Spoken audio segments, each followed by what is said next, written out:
좋으신 우리 주님의 은혜와 평강이 우리 성도님들의 삶과 가정에, 직장에, 사업에 충만하시기를 축복합니다.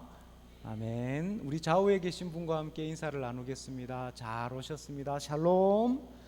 주님의 평강이 함께 하십시오. 샬롬. 잘 오셨습니다. 잘 오셨습니다. 잘 오셨습니다. 오늘은 말씀의 제목을 하나님을 알게 하소서 이렇게 정해봤습니다. 우리 함께 따라 하실까요? 시작. 하나님을 알게 하소서. 아멘. 말씀을 시작할 때마다 말씀의 제목을 다시 한번 기억하시라고 제가 이렇게 한번 같이 읽습니다. 지난주 말씀 기억나시나요? 마지막 때에 어떻게 해라? 깨어 있으라. 그렇습니다. 아주 TFC 친구들이 깨어 있는 것 같습니다. 제가 지난주에 이사를 마쳤습니다. 이사를 마치고 났는데요. 지금 강대상에 올라오는데 직전에 이게 담이 싹 올라오는 것 같더라고요. 안 쓰던 근육을 쓰고 안 쓰던 이렇게 움직임을 자꾸 이렇게 하다 보니까 담이 살짝 올라왔습니다. 오늘은 왕이신 그리스도의 주일이라고 하는 우리 교회력으로는 한 해의 마무리를 짓는 그런 날입니다. 이제 한 해의 마무리를 짓고 다음 주부터는 이제 대림절로서 성탄을 기다리는 이제 새해를 맞이하는 그런 교회의 절기가 시작됩니다. 왕이신 그리스도의 주일은 이제 한 해를 마무리하고 또 역사의 마무리를 생각하고 또 내 인생의 마무리를 생각하고 이제 왕이신 그리스도께서 그 하나님 앞에 나아갈 그 날을 생각하고 이 한 해를 마무리하는 그런 주일입니다. 그 주일에 오늘 우리에게 주신 말씀은 에베소서 1장의 말씀입니다. 이 말씀의 주제는 바로 하나님을 아는 삶입니다. 제가 이사를 하면서요, 물건을 이렇게 잘 팩을 했어요. 그리고 다 마무리까지 잘 옮겼습니다. 이전처럼 냉장고도 이렇게 찌그러지지 않고 이제 잘 옮겼어요. 근데 마지막에 물건 하나가 딱 들어오는데 책상 다리가 하나 딱 부러진 거예요. 여러분, 책상 다리가 부러지면 책상이 잘 서 있을 수 있습니까? 없습니까? 없죠. 그 책상을 이제 못 쓰잖아요. 그래서 제가 또 하루에 앉아서는 그 목공의 옛날의 추억을 다시 한번 되짚으면서 그 다리를 쫙 잘 붙여놨어요. 우리 신앙에도 이렇게 균형을 잡아야 하는 기둥들이 있습니다. 가장 중요한 첫 번째 기둥은 뭐냐면 진리의 말씀이에요. 하나님의 진리, 그것이 우리의 삶에, 신앙인의 삶에 있어서 가장 중요한 축이 됩니다. 사실 우리의 삶의 여정에 있어서 하나님을 아는 삶에 있어서 첫 번째 축은 진리의 말씀입니다. 그리고 두 번째 축이 있어요. 우리 신앙을 지탱하고 있는 두 번째 축이 있는데 그것은 뭐냐면 성령 안의 기도로 하나님의 체험하고 하나님의 은혜를 경험하는 삶이에요. 하나님의 은혜 안에, 진리 안에서 머물러 있는 시간이 필요해요. 기도하는데 그냥 주일에 한번 잠시 기도하는 걸로 부족합니다. 그래서 우리의 매일매일의 삶 가운데에 기도로 채워져야 돼요. 머물러 있는 시간이 필요해요.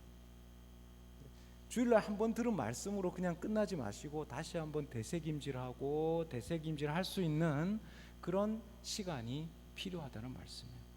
너무 일하는데, 너무 사역하는데 너무 분주하다 보면요, 이 기도하는 시간, 하나님 앞에 머물러 있는 시간이 부족할 때가 있어요. 그 시간을 잘 확보하시길 바랍니다. 그리고 세 번째, 신앙인에 있어서 중요한 축, 우리의 삶을 균형 잡히게 하고 중요하게 바치고 있는 그 삶의 축은요, 봉사와 섬김입니다. 나눔과 실천입니다. 그냥 알고 있는 것 부족합니다. 알고 있는 것으로 기도하는 것, 하나님 앞에 머무는 삶, 그것으로도 부족해요. 우리의 삶은요, 움직이고 실천하고 내가 알고 있는 것, 내가 믿고 있는 것, 내가 기도했던 것, 그냥 기도한 걸로 끝나는 게 아니고 그 기도하는 것 가지고 삶의 현장 가운데서 부딪히고 때로는 갈등하기도 하고 실천하기도 하는 삶이 신앙인의 삶입니다. 잘 생각해 보십시오, 여러분. 여러분의 삶이 한 해를 마무리하면서 하나님 말씀과 진리, 그리고 성령을 경험하고 하나님 앞에 머물러 있는 삶, 그리고 하나님 앞에 일하고 봉사하고 섬기고 나누는 삶, 이 균형이 잘 잡혀가고 있는지, 혹시나 한쪽은 배제하고 기도는 하나님 머물러 있는 사람 배제하고 열심히 봉사하는 것에 너무 치우쳐 있지 않는지, 또 어떤 분들은 하나님의 진리의 말씀을 배우는 것에, 말씀 안에 머물러 있고 연구하고 하나님 말씀 앞에 머물러 있는 삶에 혹시 소홀하고 있지 않는지, 또 기도하고 하나님 앞에 머물러 있는 삶에 소홀하고 있지 않는지 한 해를 마무리하면서 잘 돌아보시기를 바랍니다. 오늘 사도 바울은 에베소서 이 말씀을 통해서 이 하나님을 아는 삶에 대해서, 우리 삶의 가장 축이 되는 하나님을 아는 삶에 대해서 말씀해 주고 있습니다.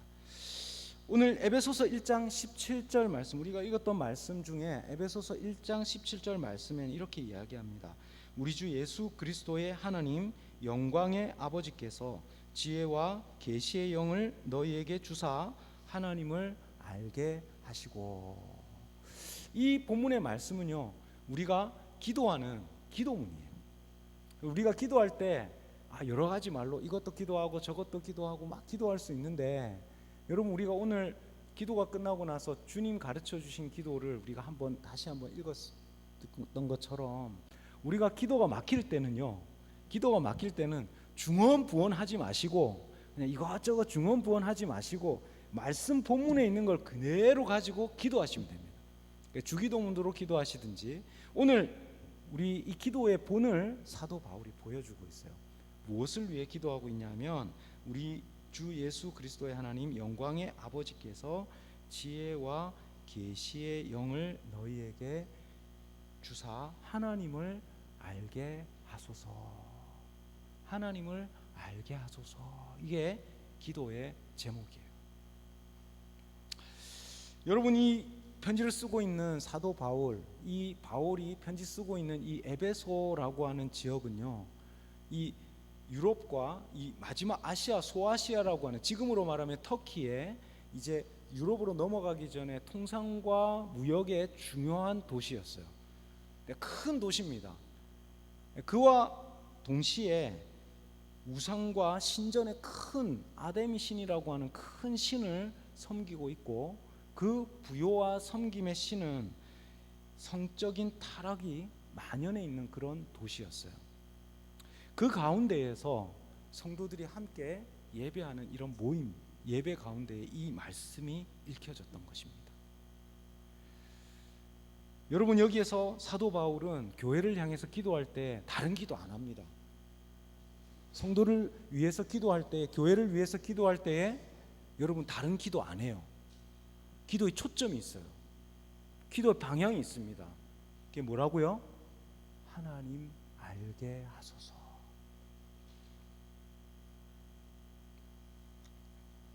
이 주제가 사실은 좀 큰 주제입니다.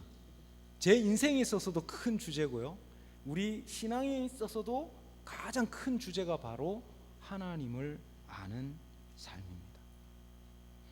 그래서 기독교 강요라고 하는 존 칼뱅이 지은 이 기독교 강요의 첫 번째 장에 시작하는 그 시작이 1장을 하나님 아는 지식을 이야기합니다. 하나님 아는 지식이 중요한 것은 바로 하나님 아는 지식이 내 자신, 나를 아는 지식과 연결되어 있다, 이렇게 이야기해요. 어떻게 연결되어 있냐? 인간은 본질적으로 교만하다는 거예요. 인간은 본질적으로 아주 작은 착함이나 선함을 보면 나는 선하다, 자그마한 의로움을 보고도 나는 괜찮다, 나는 의롭다, 이렇게 생각하며 산다는 거예요. 올바른 인식으로는 하나님을 알 수 없어요. 근데 어느 날 하나님 통해서 하나님의 빛이 우리 가운데 비춰지기 시작할 때에, 하나님의 작은 빛이 우리의 삶에 비춰지기 시작할 때에 우리의 삶 안에 있는 연약함도 보게 되고, 우리 삶 안에 있는 나의 죄악들도 보게 되고, 나의 상처들도 보게 된다는 거죠. 그때에 우리는 인식하게 돼요. 그리고 하나님 그 죄악된 그 우리의 모습을 보게 될 때에, 그때에만 우리는 하나님의 위엄 앞에 엎드릴 수 있다, 이렇게 이야기합니다.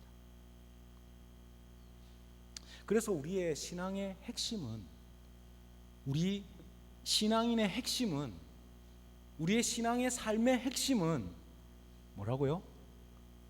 하나님 아는 삶입니다.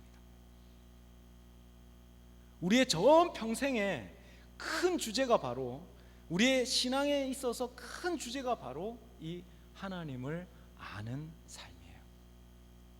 제가 처음 교회를 딱 갈 때 우리 부친께서 교회를 가급적이면 안 가면 어떻겠냐 이랬는데, 교회를 저는 가겠습니다 이렇게 하고 단판을 딱 짓고 나서 제가 기억이 나요. 뭐라고 말씀하시냐면 깊이는 빠지지 마라, 이렇게 말씀하셨어요. 근데 제가 그날부터 빠지기 시작했습니다. 하나님 아는 지식에 빠지기 시작했어요.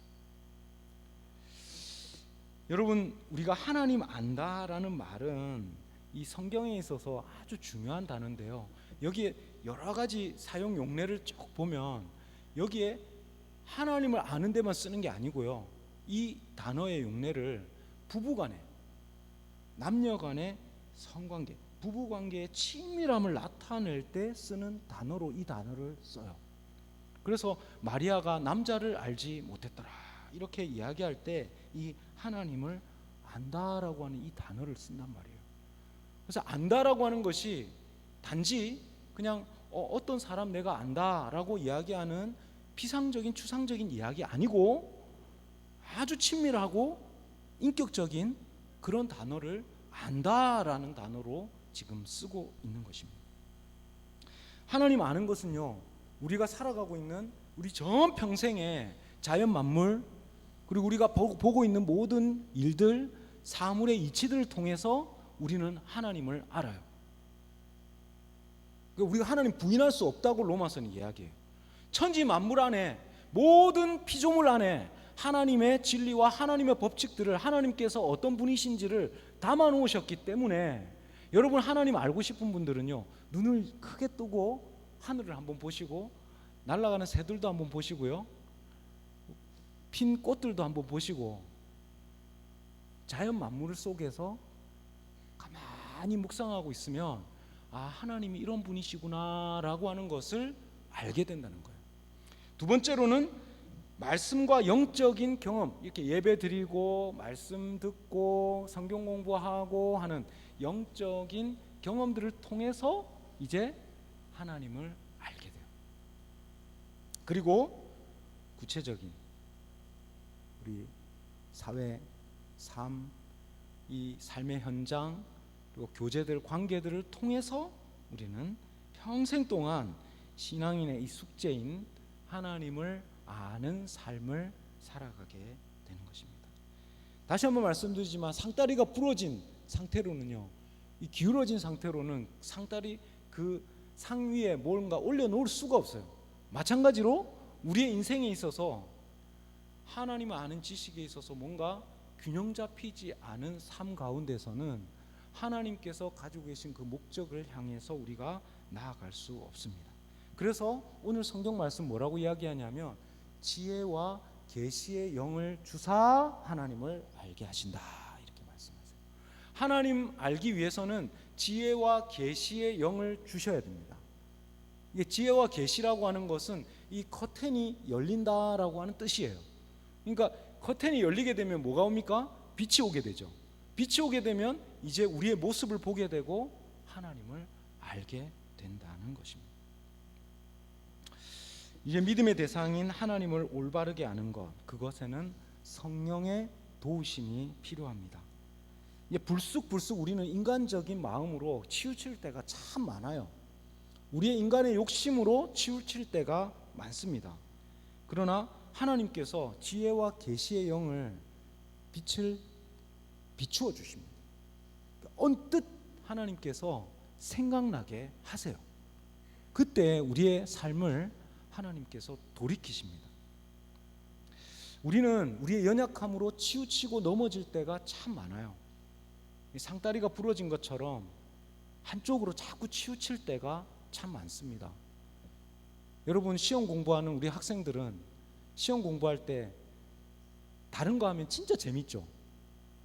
시험 공부할 때는 저는 학생 때는 기타 때문에 시험 공부하는데 기타가 옆에 있으면 기타 치는 그 시간이 얼마나 재미있는지, 그래서 제가 기타가 많이 늘었어요.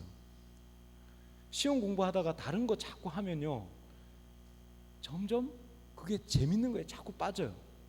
그 우리의 연약함입니다. 우리는 하나님을 아는 삶을 향해서 계속해서 나아가야 돼요. 자꾸 한쪽에 우리의 연약함으로 하나님 앞에서 균형 잡힌 그리스도의 삶에서 치우칠 때가 많습니다. 오늘 하나님께서는 오늘 바울의 기도를 통해서 하나님을 아는 삶의 균형 잡힌 삶으로 우리를 인도하십니다.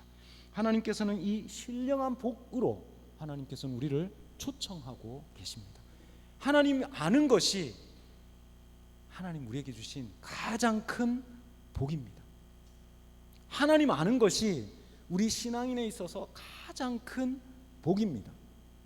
그 복 안으로 사도 바울은 교회가 더 깊이 나아갈 수 있도록 기도하고 있습니다.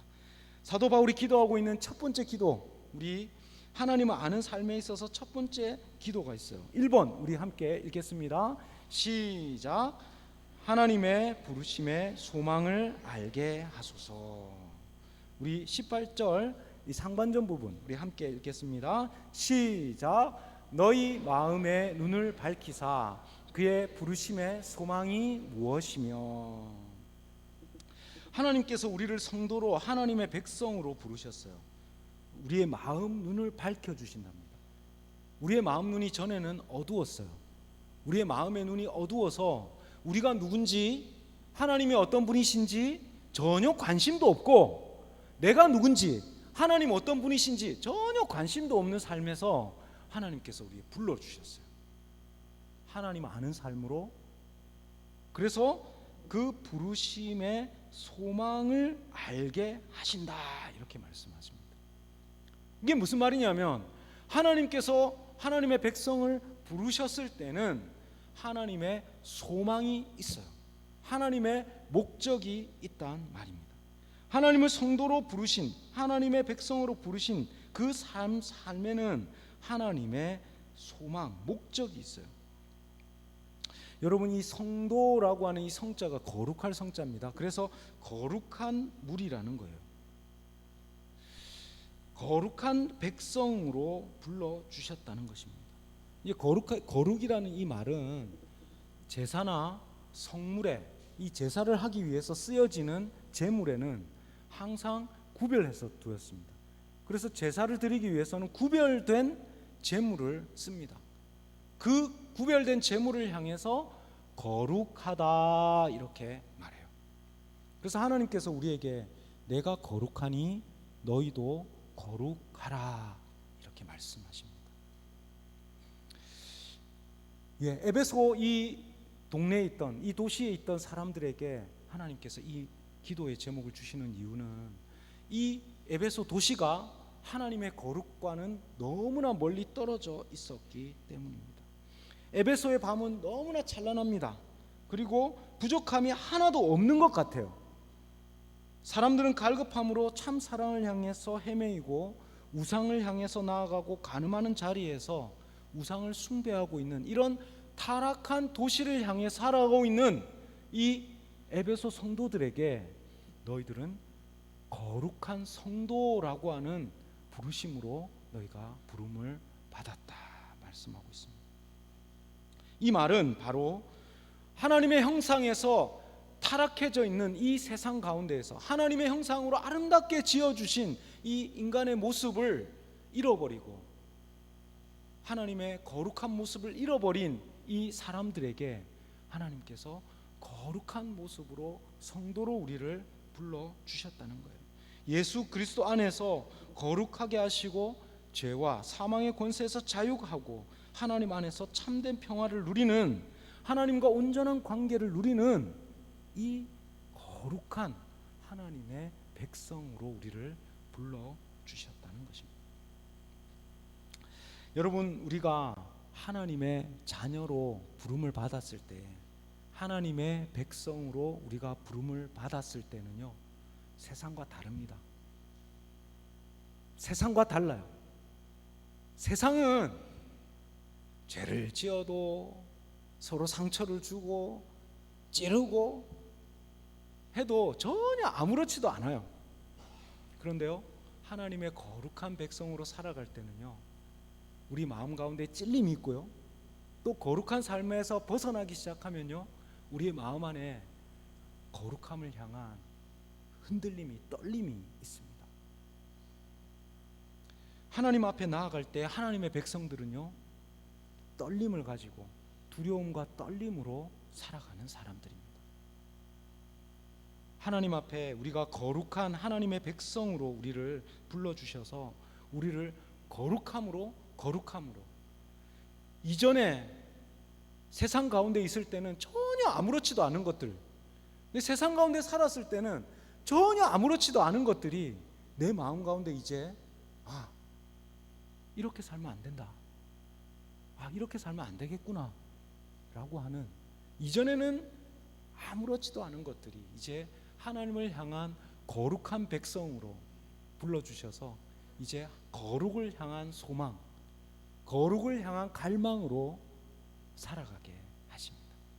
이것을 위해서 사도 바울은 첫 번째 하나님을 아는 삶으로 부르심의 그 소망을, 우리를 거룩한 하나님의 성도로, 하나님의 백성으로 불러주신 그 소망을 알게 하여 주소서라고 부르심의 소망을 아는 삶으로 살아갈 수 있도록 기도하고 있습니다. 그리고 두 번째, 이제 하나님을 아는 신령한 복, 그 두 번째 복은 2번 우리 함께 읽겠습니다. 시작. 하나님의 기업의 영광을 알게 하소서. 우리 18절, 우리 하반절 말씀 함께 읽겠습니다. 시작. 그 기업의 영광의 풍성함이 무엇이며. 하나님의 백성이라고 하는 단어가 나오면요, 하나님의 백성이라는 단어, 하나님의 백성이라는 단어가 성경에 등장하면 그것과 함께 연결되는 단어가 꼭 있어요. 왜? 구약 성경에 하나님의 백성들을 하나님께서 택하십니다. 하나님의 백성들, 아브라함을 택하시고 이 백성들, 이스라엘 백성들을 택하시면요, 그 다음에 연결되는 단어가 있어요. 그건 뭐냐 하면 땅에 대한 단어가 나오고 기업에 대한 이야기가 나옵니다. 그러니까 하나님 백성 하는, 우리가 부름을 받았다라고 하는 단어가 나왔을 때 곧바로 그 다음에 나오는 단어가 바로 기업이라는 단어가 나오는 거예요. 그래서 이스라엘 백성들은 땅을 다 차지하고 난 다음에 땅을 다 구역을 나누고 하나님 백성들 그 가문들마다 땅을 다 나눠줬어요. 그 이야기를 이제 예수 그리스도 안에서 구원을 받은 성도들에게 이제 그 이야기를 하고 있는 거예요. 하나님의 백성으로 구원을 받은 그 거룩한 성도라고 하는 사람들은요, 다 하나님의 분깃을 받고 하나님의 기업을 받은 사람들이에요. 그래서 하나님의 영원한 상급을 향해서 나아가고 있습니다. 이게 천국을 하나님께서 이 비유할 때에 이 요한계시록 말씀에는 홍보석, 보석과 다이아몬드와 금과 은으로 비유를 해요. 여러분, 보석을 좀 좋아하십니까? 스리랑카에도 보석이 좀 많이 나오는데요, 천국을 비유할 때 이 보석을 가지고 비유를 해요. 그러면 여러분들 혹시나 착각을 하지 마세요. 진짜 천국에 막 보석이 박혀 있고 금이 막 그 길이 되어 있고 그렇다고 생각하시는 분들이 계세요. 근데 진짜 그게 아니라 이 금과 보석, 이것으로 표현하고 있는 이 천국은 성도들의 기업이 얼마나 크고 얼마나 아름다운지를 성경이 설명해 주고 있는 거예요. 그 기업을 소망하라고, 그 기업을 향해서 기도하면서 나아가라고 우리에게 말씀하고 있는 것입니다. 하나님 백성에게 주신 그 기업이 영광이 얼마나 풍성한지 그것을 깨닫고 기도할 때마다 하나님, 그 아름다운 하나님의 나라, 영원한 하나님의 나라, 그 영광, 하나님의 영광을 바라보면서 살라고, 세상의 헛된 것들을 바라보지 않고 하늘의 영원한 하늘의 영광을 바라보면서 살라고 하나님께서 우리를 불러주셨다는 거예요. 거룩한 하나님의 백성으로 우리를 불러주셨다는 것입니다. 여러분, 세상의 것으로 흔들리지 마시기 바랍니다. 때로는 조금 손해를 보기도 하고요, 때로는 조금 흔들리기도 합니다. 그런데 그 가운데에서, 우리가 세상 가운데서 흔들리지 않는 것은 영원한 하나님의 나라의 기업이, 상급이 우리를 기다리고 있기 때문입니다. 그 영광을 향해서 우리는 한 걸음씩 한 걸음씩 나아가고 있어요. 그래서 우리가 인색하지 않고요, 부족함이 없어요. 우리 마음 안에 넉넉함으로 이 세상을 살아갈 수 있습니다. 세 번째로, 하나님 아는 백성, 그 삶의 신령한 복을 위해서 기도하고 있는 것은 우리 3번 우리 함께 읽겠습니다. 시작. 하나님의 능력의 크심을 알게 하소서. 19절 말씀 우리 함께 읽겠습니다. 시작. 그의 힘의 위력으로 역사하심을 따라 믿는 우리에게 베푸신 능력의 지극히 크심이 어떠한 것을 너희로 알게 하시기를 구하노라. 성도들이 깨닫기를 원하는 그 신령한 복, 하나님을 아는 신령한 복으로 깨닫기를 원하고 계속해서 기도하고 있는 그 마지막 기도는요, 하나님의 능력, 그 크심을 아는 것입니다. 이 단어가 힘, 위력, 능력 이렇게 계속 반복되고 있는 단어는 하나님의 그 능력을 드러내기 위해서 설명하는 도구로 사용되고 있습니다. 하나님께서 하나님의 백성을 부르셨어요. 여러분 한 사람 한 사람을 부르셨습니다. 저를 불렀어요. 천국 가는 건 목사로서 천국 가는 게 아니고 집사로서 장로로서 천국 가는 게 아니에요. 우리 한 사람 한 사람이 하나님의 자녀로서 하나님의 거룩한 기업을 향해서 우리를 불러주셨어요. 그래서 여기 앉아있는 모든 사람들이 하나님의 부름을 받아서 이제 영원하신 하나님의 나라를 위해서 가는데, 그 가는 길에 있어서 우리를 붙드시고 우리를 이끄시고 우리를 인도하시는 하나님의 능력이 있단 말이에요. 그 능력을 알아야 된단 말입니다. 그 능력을 알 수 있도록 사도 바울은 교회를 향해서 기도하고 있어요. 여러분, 이 구약의 백성들이 이 광야를 지날 때에 가장 앞서서 가는 게 있습니다. 그게 뭐죠? 광야를 지나갈 때에 이스라엘 백성들이 딱 자리를 잡습니다.